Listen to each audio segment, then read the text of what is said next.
في فيديو النهاردة هشرح لكم دالة اف. اوكي. دالة اف بنستخدمها تمام في ان احنا نعرف هل الطالب ناجح، هل الطالب راسب، وهكذا. طبعا مثلا عايزة اشوف درجة عزة في مادة اللغة العربية او درجة اي طالب تاني. هجرب بحاجة ثواني.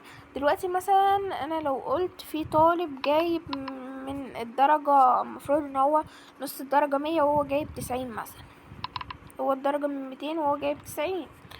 ماشي، هاجي بقى هنا مثلا واكتب اف هيجيب لي الدالة. الاول المفروض انا بعمل يساوي وبعد كده بكتب اف وهو بيجيب لي الدالة دالة اف. ابدأ بقى ان انا اعمل ايه. اجي هنا اول حاجة وابدأ ان انا اقول مثلا، هاجي كده ادوس هنا كده واجي اختار مثلا، انا عايزة اقول الاسم، اختار درجة عزة. تمام، اجي بقى مثلا هنا بعد درجة عزة، طب ايه المفروض احركها لحد، عايزة هنا واجي. المفروض ان انا هعمل لو اكبر من 100، المفروض مثلا ان اجيبها هنا كده واعمل واحدة زي كده، اسفة. ايوه، اجي هنا، هو كده هيعمل واحدة لوحده، واعمل 2 من العلامة دي، وبعد كده اكتب ناجح. اجي للي تحتها واقول في الحالة بقى اللي هي مثلا لو دي اصغر من ايه ده، انا كاتبه 10، اسف.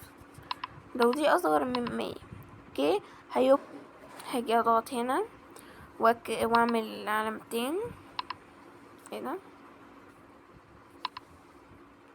واقول راسب، صح، ناجح، جاب لي ان عزة ناجح.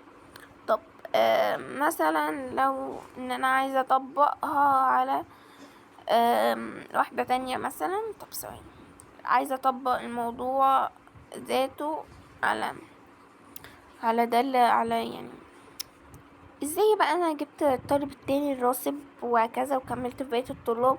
عملنا لها كوبي، عملت كوبي عملت كوبي اهي، عملت كوبي للدالة كذا وعملت لها لصق. هاجي اضغط على دي كده، او عادي اعمل امسح عادي، واجي اضغط مثلا على الطالب اللي جايب 90 ده واضغط كده ناجح، راسب، اسفة. تاني نجرب حاجة تانية، تاني امسحه، اضغط، وبعد كده اضغط على طالب مثلا جايب 154، اضغط صح كده ناجح. وبنفس الطريقة بمنتهى السهولة هنعمل على كله، بدل ما نشوف درجة كل حد ونشوف من كام وكده، هنطبق على كله بمنتهى السهولة.